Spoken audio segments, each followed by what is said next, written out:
Hello. I'd like to thank 4C and Wargaming for inviting me back again this year. It's great to see everyone.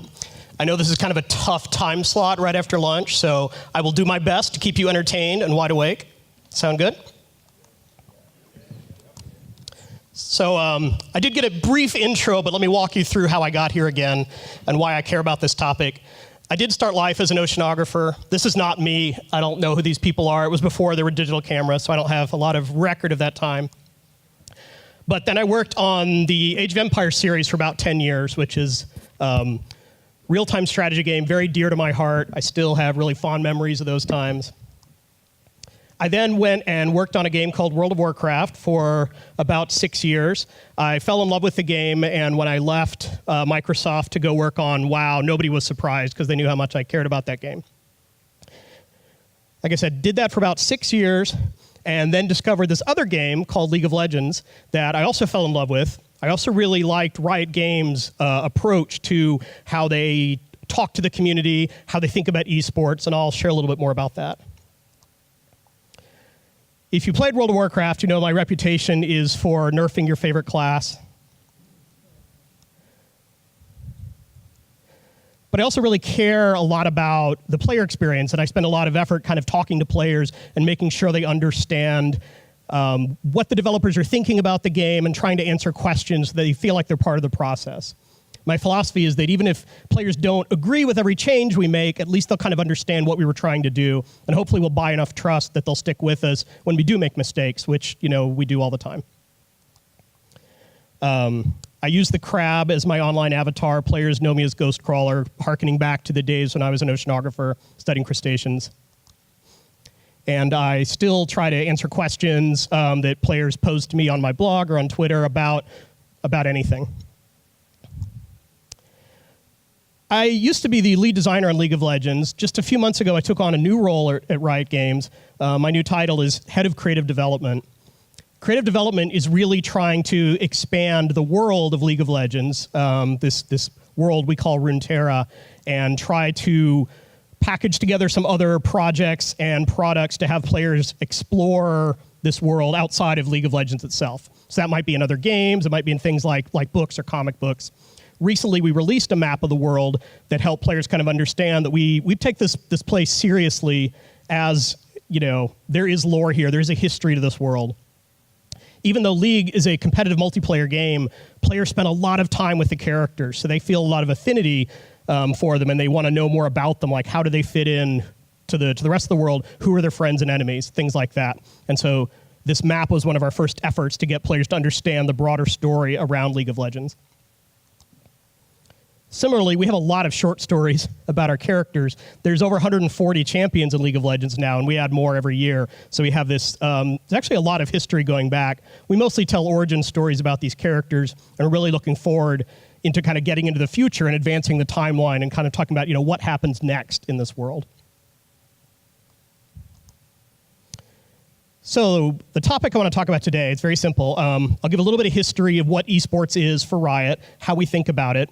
And then I'm just going to go through 4 topics: things that pros love in general, things that they hate, and then things viewers love and viewers hate. Now, the reason I want to share this with you, it's not necessarily a problem if pros love or hate something, but as a developer, it's helpful to understand that because it's going to shape the way you design the game and the way the esports experience works in general. So, first topic, esports at Riot. As I said, we have one game, League of Legends. Hopefully you've all seen it. It looks something like this when you're playing the game itself.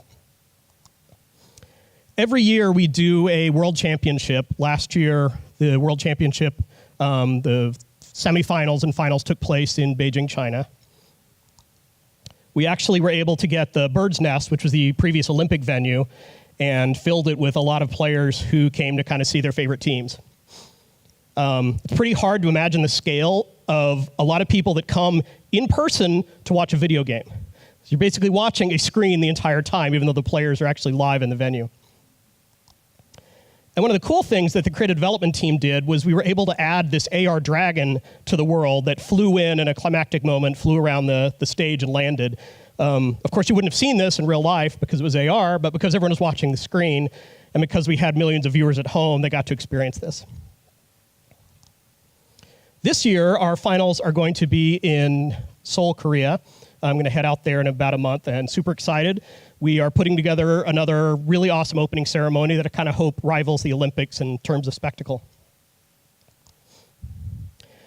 So I want to stress, I still consider myself a game designer. I'm going to talk a lot about the game design that influences the esports. I'm not going to talk about how you want to set up league structures or prize pools or venues, all of the kind of event building stuff around the game. I'm just going to talk about the game. Also, I want to stress, I realize it's not that many games in the world that are going to be able to be converted into a viable esport, but I hope that this talk has application beyond that. For example, any game that has a spectator experience, whether people stream your game or whether they watch videos later on or anything remotely, if you have a multiplayer game and the competitive experience, hopefully you'll learn something here that can help make your game more watchable this way. So I'll keep kind of referring back to, remember, this isn't just about esports, it's also about Twitch. Also, 2 caveats here. First of all, I'm going to talk a lot about esports. It's kind of easy to get in the mode of, oh, the only thing that matters about this game or any game is the esports experience. But in reality, very few people experience the esport professionally. A lot of them watch it, but even then, there are far more players who play League of Legends than even watch our esports. So you can't make every decision in the game about what's good for esports. You could risk hurting, kind of the normal player that is spending so much time with the game. Second caveat, I work on League of Legends. Almost every example I use in this talk is going to be on League of Legends. That doesn't mean that this is a League of Legends talk. I really want to kind of talk about the high level of what you can do to the games you work on to kind of promote esports. And now I'm going to spoil the entire talk if you don't want to stay for the rest. The secret to making a great esport is to start with a great game. No one's going to want to watch your game if it's not fun to play, if it's not a fun experience to begin with. And here's one of my non-League of Legends examples. When we added a strong PvP component to World of Warcraft, we actually ended up violating a lot of the rules that I'm going to talk about later on. If you've ever experienced the arenas in World of Warcraft, they're very fast-paced. It's often difficult to understand as a viewer exactly what's happening. The match could be over in seconds. We didn't really think at all about WoW as a spectator sport. This is Blizzard. We had StarCraft at the time. That was where we were investing all of the esport efforts. Yet, players care a lot about World of Warcraft. They care a lot about the PvP experience in World of Warcraft. And now when you go to BlizzCon, the World Championships of WoW is a really big deal. So it's a great example of, even though there was no real intention originally for us to make WoW into an esport, it became an esport. Something I can't stress enough is that esports is about the viewer experience. We'll talk to players all the time on forums or Reddit where they're saying, hey, the pros are doing this thing, you should change it so the pros do something else.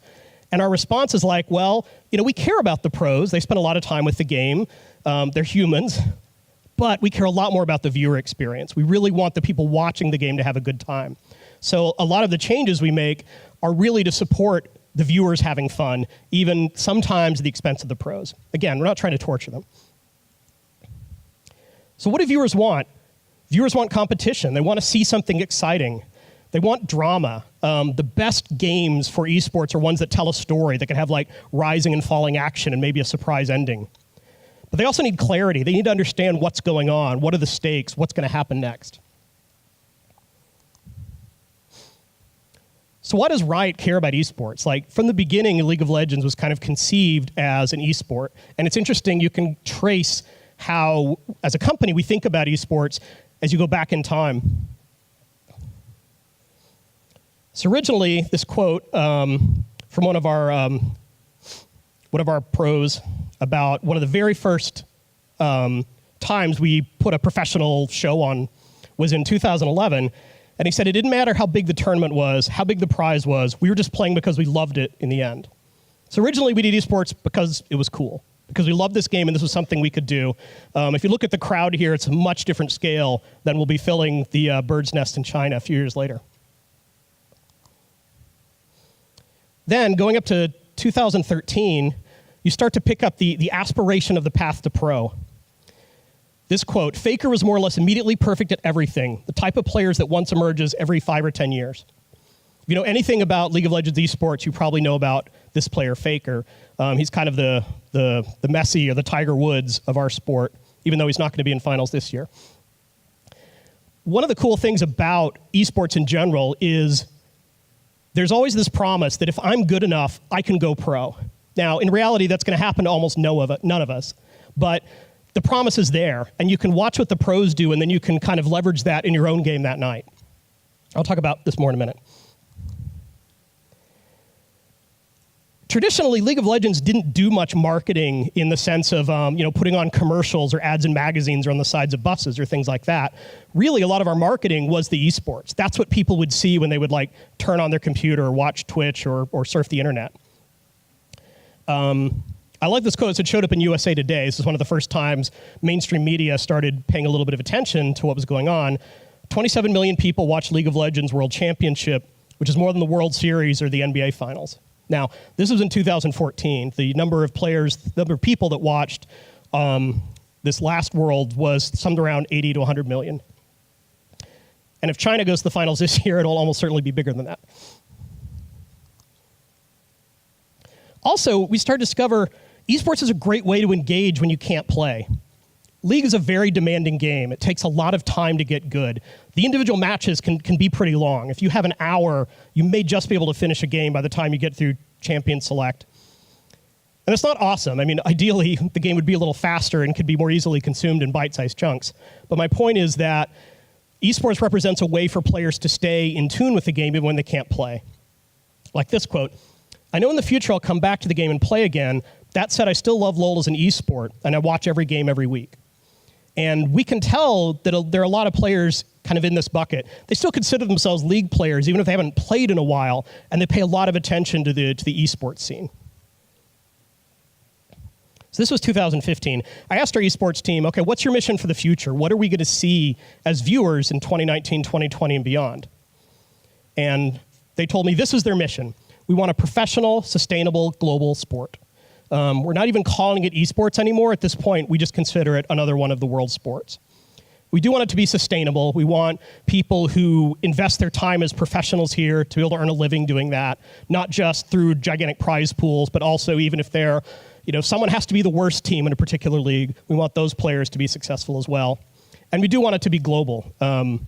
We have a very large competitive presence in places like Korea and China, but it's also really exciting when you see a breakout team from a place like Vietnam make it to finals. Now, one of the big challenges of this, the path to pro, like I was talking about, the aspiration that even if you're a normal player, if you just play enough games of League of Legends, maybe someday you'll go pro. Part of the challenge here is that we use one set of rules. So whether or not you're a brand new player for League of Legends or someone who's played thousands of games, you're playing on the same set of data, the same numbers. Ashe and Caitlyn have the same hit points. If you love to watch car racing, this is NASCAR, which I understand is a bigger deal in the US than Europe, you probably aren't going out on weekends and racing cars. There are probably some people that are, but for the most part, you're probably watching it as a spectator sport. When you watch a League of Legends match, one of the things you often hear people say is, oh, that was great, I want to go play a game. And so we want to have this one set of rules so that you can watch what the pros do. When Faker uses a particular item build, you should be able to use that build yourself. When you're trying to learn a new champion, it's great to see what the pros are doing. But using one set of rules makes balance really, really hard because you have to have one set of numbers that works for brand new people that have only played a few games of League all the way up to these grandmasters that have played thousands of hours. As an example, these are some graphs of win rate by player skill. So for each graph, starting on, it'll be the left, bronze is kind of the lowest tier of ranked play, all the way up to diamond plus, which are like really, really skilled players.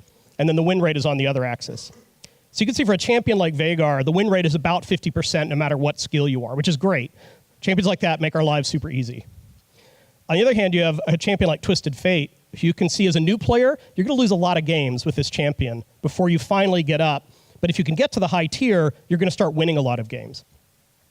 Characters like this are a real pain for us because it means that someone may not stick with this champion long enough to really learn it. And if they do, it's just because they went through lots and lots of games first. By contrast, you have this champion like Garen, your win rate starts high, but the higher you get, the worse it gets. Garen is a character that is attractive to new players, but is fairly easy to counter for experienced players. This kind of feels like a broken promise. Like you spent a lot of time in Garen, maybe you've even bought skins for him, things like that, and you find that the higher skill you get, the harder it is to win. And then in extreme case, we recently updated this character, Aatrox. This data is a little old, but you can see in this case, it just falls off the cliff. Like, you should not play this character at very high tiers. Related to this, it's not just the tier of play, but the actual number of games you play with a character. The more games you play with Aurelion Sol, the higher and higher your win rate's going to get. In fact, your first few games with Aurelion Sol, this champion is so difficult to play, you're going to lose a lot. Whereas Volibear is the opposite extreme. Kind of once you played 5 or 10 games on Volibear, you've kind of seen all this champion has to offer. You're not going to discover a lot of deep strategy going on here. This is it. And whether or not you've played 50 games or 5,000 games with Volibear, you're going to be about the same play rate. All these are just examples of why it could be so difficult to have, you know, an audience that's really broad, from really beginning players up to literal professional athletes. The way we try to handle this is we gather a ton of data, for starters. We look for any outliers that are really terrible. Like, if the win rates ever get, say, below 40% or above 60%, we probably have to take action, even if it's only in the rarefied era professional or down for new players. We focus most of our balancing effort on the platinum diamond tier. That's kind of where skill has a huge impact on whether you win or lose, but it's still affecting a lot of players. By contrast, if we only balanced around professional play and made sure that win rates were about 50% for professional play, they would be all over the place for beginner play. Like, Garen would probably be at 100% win rate, which I'm sure would make some Garen players happy. One of the really interesting things about balance is the perception of balance is often more important than the actual reality. Players don't have access to our internal data, and they're often kind of forced to make up their own stories. Someone who just lost several games in a row may assume that it's a balance problem and not a skill problem. And this gets back to why communicating to players is so important, kind of getting them to understand whether the issue is something real in the data or just something they're personally experiencing. I'll get back to this later because it also affects the viewer perception of pro. And remember, the viewer. In everything here, yes, you want to think about the players, particularly the pro players, but a good reason to balance professional play so that the viewers have fun. All right, from there, we'll transition into aspects of League of Legends or any video game that you may find that professional players really, really love. And again, this doesn't mean these are good things or bad things. It just means you should take them in mind when you're designing, because it is something you're probably going to have to deal with. It could be a balance problem. It could be a viewership problem. It might not be a problem at all. And my first example is mechanical execution. So this is a skill shot. A lot of League of Legends champions use skill shots. A skill shot is where you're just going to fire the ability and you're trying to get it in the right direction to hit the enemy target. As opposed to, say, a targeted ability where you just use your mouse to select the enemy and then your attack is going to hit them. Like, almost every ability in World of Warcraft is targeted. Most of the abilities in League of Legends are skill shots, but there's a few targeted abilities. Pros love targeted abilities because it's a chance where skill really matters. It's a chance for them to shine. There's a lot of timing involved. There's a lot of kind of predicting what the enemy and sometimes the allies are going to do. Mechanical execution like this is a real hallmark of someone who's very, very good at League of Legends or similar games. They've had to play an awful lot to understand how these abilities work and get really good at execution.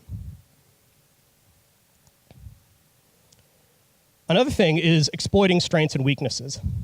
This is Xayah, and like all of our champions, there are things she's really good at, and then things where she struggles a little bit more. Our pros have like encyclopedic knowledge of all of these characters. They know exactly what the strengths are, when they can press an advantage. They know at what point in the game they're stronger or weaker. They also know that about the enemy champions as well. A professional doesn't want to kind of squander any advantage they can get. So if they can attack when they're strongest and attack the enemy when they're weakest, they're probably going to do that. And unlike a player who's just starting League of Legends, they're not going to make those mistakes. As designers, a lot of times we kind of want these things to be discoverable, but at the point where you've been playing, literally thousands of games, all of this is well known. There's not a lot of discoverability left. It'll happen sometime. Those are exciting moments. Group coordination is a really big deal. Many of us play games using matchmaking where we get put on a team. Hopefully the team will, once in a while we get lucky and it's a good team and we're kind of all in sync, or we have a really good shot caller and kind of listening to what that player says. Other times I'm sure you've played multiplayer games where everyone's all over the map doing different things. The professionals never have that problem. They're playing with a group of people they play with all the time. They could practically read each other's minds. They know common plays, and they've talked about strategies ahead of time. So you can't use, as a designer, you can't say, this ability is balanced because it's difficult to execute on. Like, my champion will be weak for a little while after using this ability. It doesn't apply to pro because they have such tight group coordination that they're going to make up for any of those disadvantages. That make sense? Power funneling is a really interesting phenomenon. So the way to think about this is, through League and most MOBAs, your character gets stronger through the course of the game. In the case of League, you gain experience, your character gets stronger stats. You also earn gold you can use to buy items, which makes your character more powerful. The idea is that all the characters will advance over time, and the people who are playing the best will advance a little faster than everyone else, and they could leverage that advantage. Now, something that really highly skilled players can do is figure out, what if we deliberately keep ourselves a little weaker to make sure that our buddy over here is much, much stronger? In other words, maybe I don't collect any gold, but my partner on the team has extra gold. He has all of his gold and all of my gold. They have a huge power spike really early on, which is really hard for another team to counter. But you have to balance around things like this. You can't just assume that, in general, everyone will level at the same rate because the players have figured out how to manipulate power curves like this. Again, there's nothing wrong with it. You just need to keep it in mind so you can balance the game accordingly. Something else designers like to do in making characters is have these strong windowed power. So maybe you have a self buff that you can put on yourself, and for the next 10 seconds, you'll be extra powerful. And then after that, you go back to being weak again. For an average player, they might squander some of that potential. Like maybe they popped the cooldown at the wrong time, or they didn't get as many attacks in as they wanted to. Again, for pros, they're probably going to leverage their window to its maximum ability. They know exactly how long the ability lasts, how many attacks they can squeeze into that space.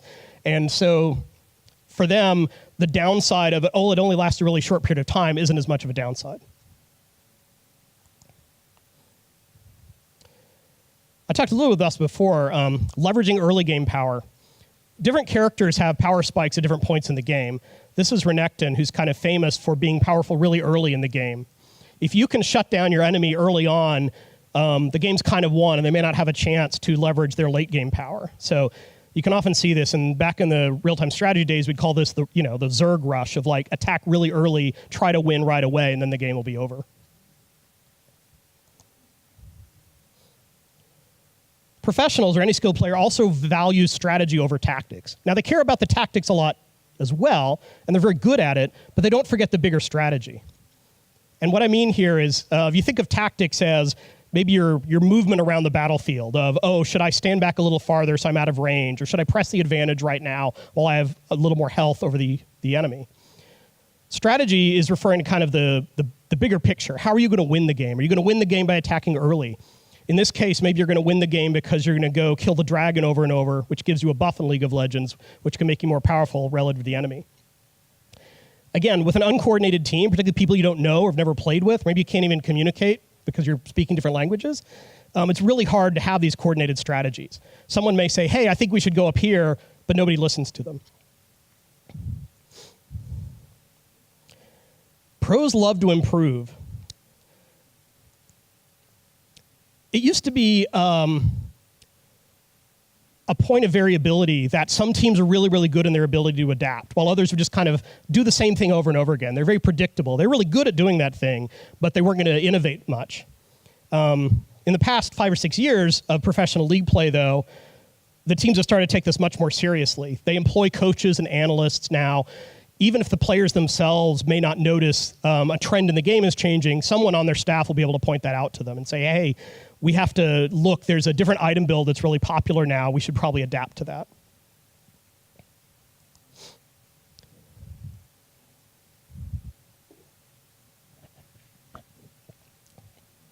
Okay, I'm going to follow this up with things that pros hate. And again, just because they hate an aspect of the game doesn't mean you should remove it.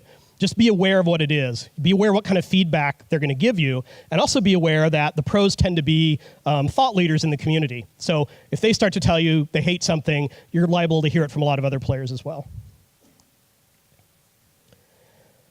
One of the things pros hate is randomness of any kind. That's because randomness is outside of their control. What they really want to do is leverage their skill as individual players. And if the game is throwing random numbers at them, that eats into their ability to influence the game by skill alone. Now at Riot, we've adopted the philosophy that, we certainly didn't invent it, is that there's a difference between input randomness and output randomness. Input randomness means when I look at the battlefield, there could be changing conditions there. And part of my skill as a player is how do I adapt to these changing conditions. We generally consider this to be acceptable randomness. The opposite is what we call output randomness. This is where, as a player, I've already decided what I want to do, but now the game rolls a random number and determines whether or not I'm going to be able to do that. For example, if you have a chance in a game to hit or miss, I've already decided I want to do the attack, but the game rolls a dice and says, oh no, you actually missed that attack. This is much more frustrating for players and harder to adapt to. So pros in particular will tend to hate output randomness a lot. They don't love input randomness either, but they can tolerate a little bit more because at least they understand how they can try to play around it. They can look at the battlefield and make decisions. In general, anything pros can't solve with skill, they consider a bad thing. What they want is to minimize their chance of losing a game, and they can do that by getting better and better at their game. Randomness is an example here. But another one is AI power. By AI power, this is Heimerdinger in League of Legends who uses turrets. Lots of team-based games have a turret class. The way turrets usually work is you throw them down and they use the computer's AI to determine what to shoot. This means that if you think of a pie chart of power, there's a certain percentage of that pie chart that's always going to be taken up by the ability from your game to have good AI. Does it pick the right targets? Does it know when to switch? How easily can players kind of cheese the AI here? So if you have a champion that has a big portion of their power tied up in the AI, that means skill isn't influencing that part as much.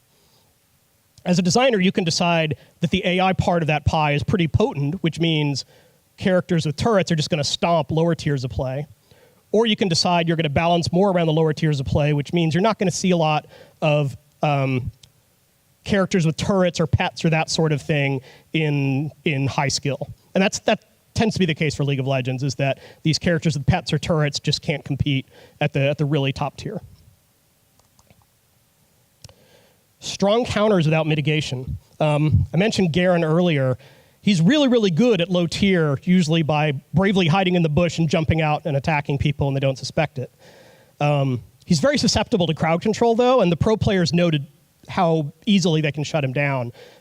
He can be countered very easily, and the Garen player doesn't have a big answer here. So as a result, he's just not super competitive at top tier. Stealth is a spicy one, and by stealth, I'm talking about any ability to kind of turn yourself invisible so the enemy doesn't know where you are. Again, designers love to add this to our games. It's a good way to differentiate our characters. Unfortunately, the counter for stealth tends to be, oh, I noticed there's a shimmer in the air, or I noticed that there used to be 5 characters coming at me and now there's only 4. It's really hard to balance something around perception that way because really skilled players are going to understand how to counter it. And again, it's not that they hate it, it's just that they may not use it. They may not be able to leverage stealth champions in League of Legends or similar game against players of equal skill. Pros hate to die. We have to do a lot to entice pros to take risks. It's sometimes frustrating because we'll make a change. We'll say, okay, we're going to make early champion deaths give more gold to the other team. So the pro response will be like, oh, well, I'm not going to die then. I don't want to give any gold to the enemy team. So then we'll say, okay, we're going to make less gold when you kill an enemy champion to encourage you to take more risk. And then the pro response will be, oh, well, it's not worth it now for me to fight early because I won't get any gold by doing that. Which is ridiculous, but it just kind of shows that almost anything we do, the pro reaction is to play more and more conservatively. Pros hate to waste training time. They spend a lot of time getting good at the game, kind of perfecting their abilities. Strategies are very hard to develop. They're expensive in the sense that if you're going to play a game every night and you just spent 5 nights trying to learn a new strategy only to kind of discover, no, this isn't really going to be effective, that's five nights that are wasted. And because the strategies are hard to develop, but easy to adopt once you see someone else to do it, it makes it so where even if you have a lot of strategies, the pros may not use any of them. They may use what they know is tried and true and hope that someone else develops a different strategy. All right. Things that viewers hate.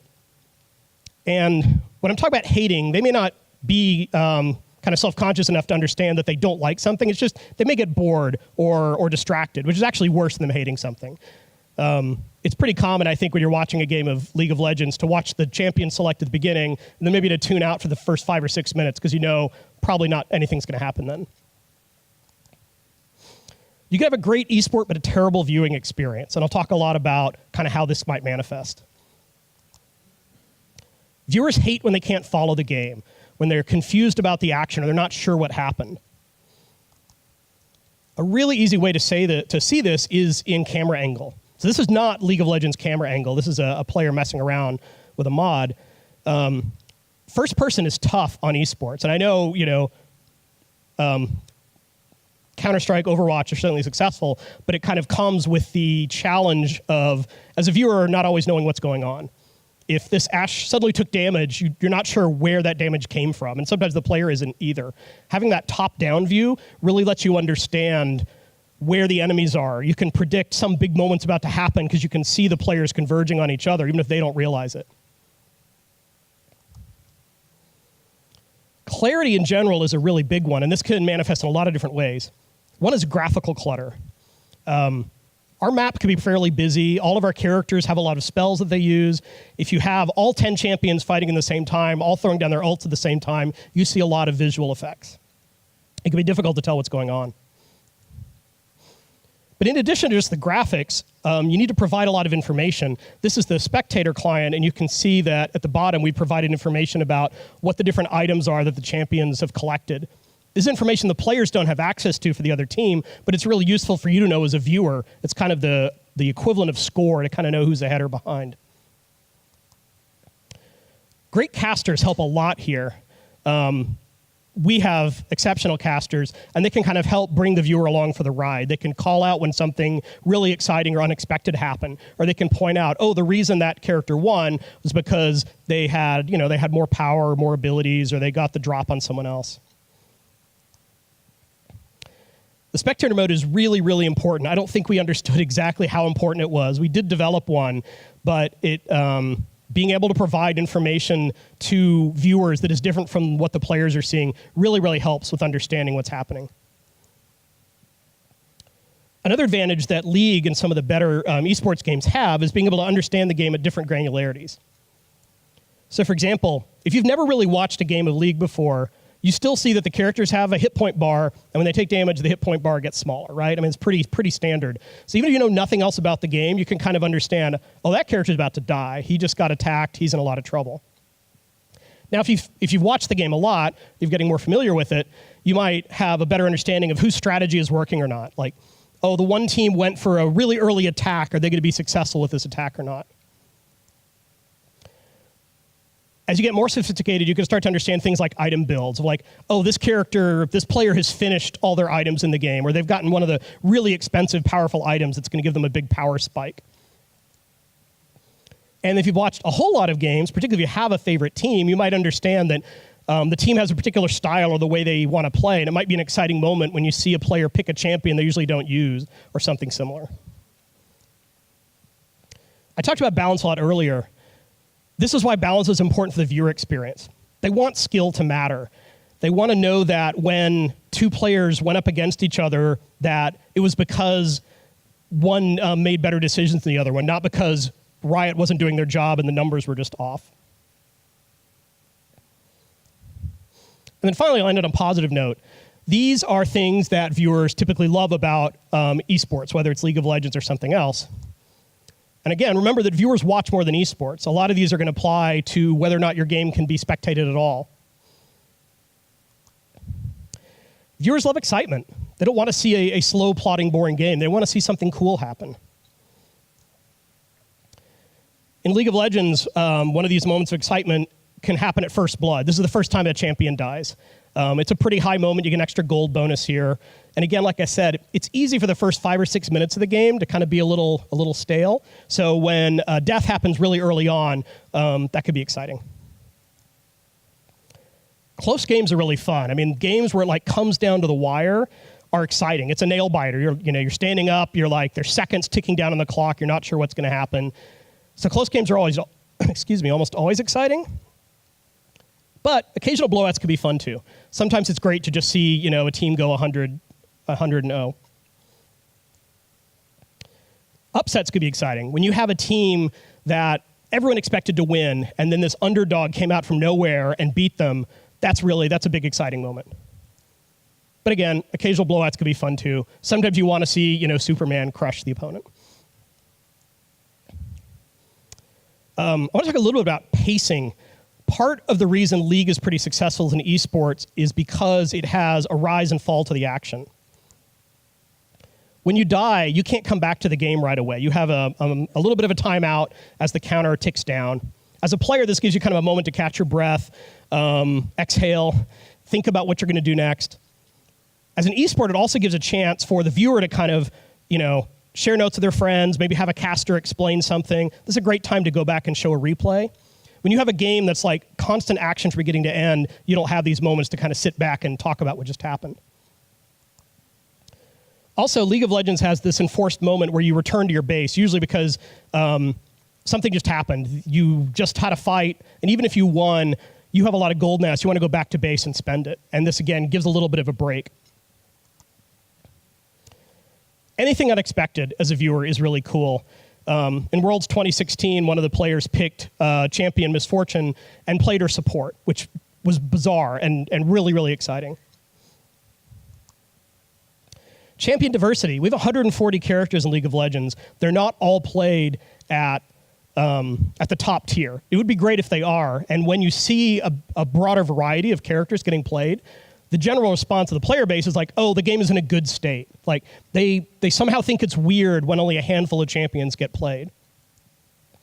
And this is where strategic diversity can help. If you have a wide variety of early versus late game champions, characters are going to do different things, then you're more likely to see them used in different strategies. But it's also fun to see pros play their signature champions. Froggen is known for his Anivia. When he picks Anivia, that's really exciting. I'm hoping to see Uzi go to Worlds and play Vayne or Kai'Sa, because those are kind of signature picks for him. He may get banned out of them, which would be a little disappointing. Big plays, anytime there's a pentakill or a big fight over objectives in the map. And finally, player or team stories. If you've watched the game a lot and you kind of seen, oh, this team, they've struggled for years, but now they finally got a roster that seems like it's really going to work, that's an exciting moment. You start to care about the players and not just the champions you're seeing up on stage. Okay. So in conclusion, if it's good for esports, it's probably good for streaming or spectating in general. You want the same kind of excitement or highs and lows and viewer clarity, whether you're watching Twitch, whether you're watching a YouTube video, or watching a pro game. Start with a great game. If you have a game no one wants to play, it may very well be the case that no one wants to watch it either. Design with the viewer in mind. Don't forsake your pros or your strongest players, but also keep in mind what the viewer experience is. If it's fun for the pro but not fun for the viewer, you're probably not going to have a super viable esport. Maximize excitement. You want to see things happen. You want to see shots on goal. You want to see big fights. And again, don't let esports drive everything. Be aware of how your changes affect normal players and not just professionals. So I always end my talks with this wonderful screenshot. Didn't realize Ghostcrawler was old. So thank you.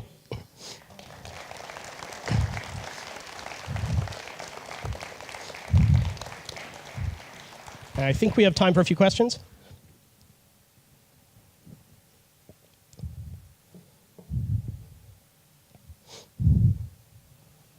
Do we have any questions? Oh, maybe here. Hi, Greg. Thank you for the talk. Just a quick question. If you tell players something is balanced and they refuse to believe you, do you have like phases you go through to like provide evidence, or is it just you just at some point go, you know, it's balanced and that's all we can say on that? Usually it's that case that historically, none of the companies I've worked at shared the data openly with players.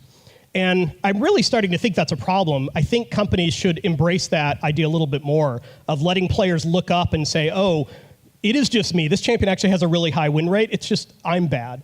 There are disadvantages to that too. As a designer, you generally would rather players be mad at the game than each other. And sometimes just being able to blame the game for you losing is kind of an easy way out. But I think overall, I would love to see us as an industry talk a little bit more about, let's just make the data public, let players kind of parse it themselves. There are risks that you make things a self-fulfilling prophecy. If they see that Garen has a bad win rate, you'll just stop seeing players pick Garen over time. But it's a great question, something I think a lot about. Any more question? Thank you. So I have a kind of like a design question. So I play League of Legends, and there was this little marker on the side that marked me as like I have a kill streak, and if I have more kill streaks, then the marker got bigger. So I would like to understand like what made the decision to kind of like patch that away and say we don't want to have that anymore. We had a game mode for a little while where we experimented something like that. The idea was both, as a player, you get really excited when you see that you're kind of on fire, and it also puts a big target on your head for the enemy to come, finally come kill you and get that extra bounty. We always struggle with, in any game, how much information do we give the player for free? Like, we have a mini-map. We don't show every player's location on it. You kind of have to earn that. On the other hand, we finally just put up things like jungle timers on the game, figuring that that's just really record keeping. That's not kind of player skill to keep track of that.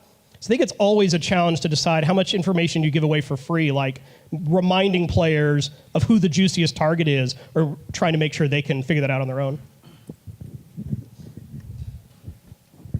Yeah, greetings. So my question is like how you can like balance the time for drama. For example, in CSGO, you can see like 10 matches, 5 minutes each. Yeah. Or in League of Legends, best of 3, each match is for an hour. What is like, is there any data or research about like what's best for the viewer? What's more exciting? I mean, that's a great question. Cricket matches are insanely long, yet millions of people still watch them. So I don't know that it's generally a rule that shorter is better. I tend to feel as a designer innately that shorter is better. I would make League of Legends a shorter game overall if we could do that without sacrificing, the depth and the strategy of the game as well. CS is permadeath, so once you get shot, you're out. But you're going to come back and play multiple matches, and it's just kind of a different rise and fall to the action, I think. Overall, too, some of the Worlds 2 years ago was in Los Angeles. There was a game that went on for like over 60 minutes, which for pro was crazy, but it was, everyone was standing up. It was a really exciting moment, even though this game had gone a long time, because you don't usually see things like that. So I'm not sure overall, as a viewer, there's an advantage or disadvantage. I think as a player, shorter is better. If you have a 30-minute lunch break and you can play a game, that's great. If you can't fit the game in, you're just not going to play. And if the game matches are short enough, you'll just play 2 or 3 games instead. Particularly for mobile. I can't imagine 45, 60 minutes on mobile. Thank you for your speech. Very educating. And talking about design, how early in the design process do you think a team should think about esports, or just esports could be added to any game as an afterthought if you have a great game? I mean, there are risks in going to both extremes. If you invest too much in esports early on and then find out that no one's actually going to play your game, you probably spent a lot of time and effort on something that's now a dead end. On the other hand, if you have a game like the World of Warcraft example I used, and now you realize there is demand for a spectator sport, you may have a lot of work to go back and fix. It's very difficult to tell in World of Warcraft PvP what's happening. The attacks fly really, really fast. You can't always see the targeting. And so unless you're a really sophisticated WoW player, you may not understand, oh, that dot ticked and that's what killed him, those sorts of things. So I would say keep it in mind if you are making particularly a competitive game and you think it has potential, ask yourself, hey, what would it take to translate this into an esport? But I wouldn't invest too much energy early on. I would let it kind of build over time. It's been fascinating to me watching Overwatch go into esports like immediately from square one, which is, I mean, more power to them. They've clearly thought all that out. But if I was making a game, I'd probably let it go a season or two before suddenly trying to kick up the pro scene. I have a question. Yes. I was a regular League of Legends player back in the days before the real life hit hard. And I always find out that in games like League of Legends or World of Warcraft, you have a similar common problem of support healer character in a game, because this is when you look at the comments from the players and their vision of those characters, they deal less damage. What makes them less? The word I'm looking for is sexy, right? Because they don't have such an influence on a game that is visible with the clear eye. What are your thoughts about this? Do we actually need those type of characters since they seems not to be very entertaining for the players? There's a certain type of player that gravitates towards the healer support. Like in the games I play, that's the role I tend to take. I like trying to keep people alive. I like to be the hero or have people thank me. If like, oh, you know, that was great. The problem that we often find is that the percentage of players who want to play that role tends to be smaller than what the game actually needs. So League of Legends matchmaking would work perfectly or better if 20% of players wanted to play support. And in World of Warcraft, you need, for every 5-player dungeon, you need a healer. It would be great if about 20% of people wanted to opt into that. One of the things we've tried more recently on League is to just experiment with different ways of filling that role.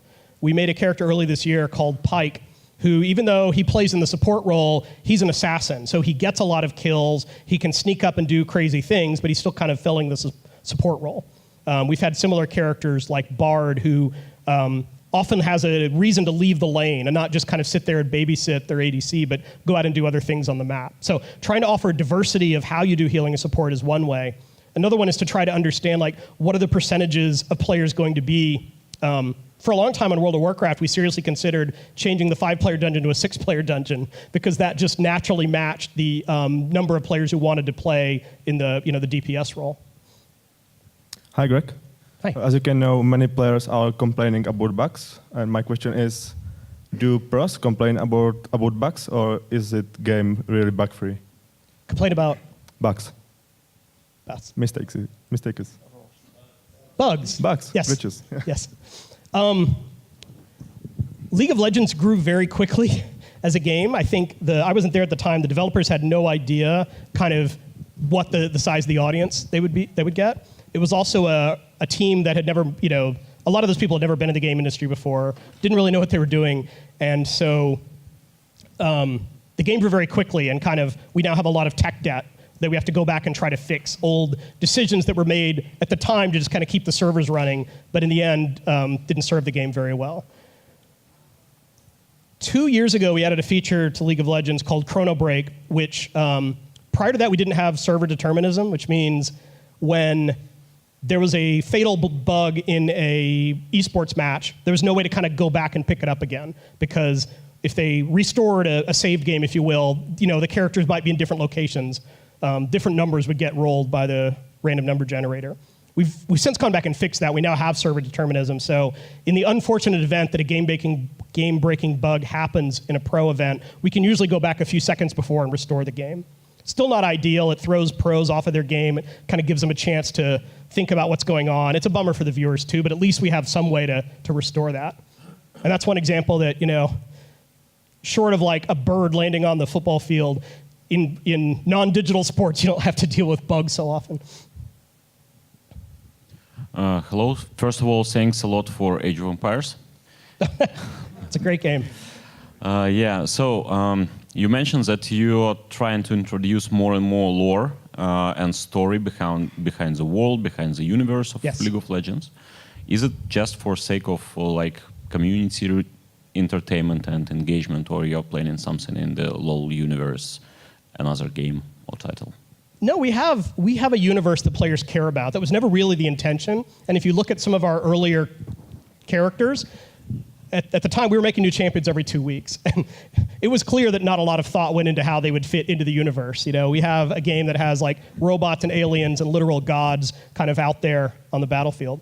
But because people spend so much time with these characters, they do care about them and they want to know more about them. And we suddenly realized we have an IP that's actually pretty popular, and we'd like to do more with it. We would like for Riot to eventually be a multi-game studio, and maybe some of these games can take place in the League universe.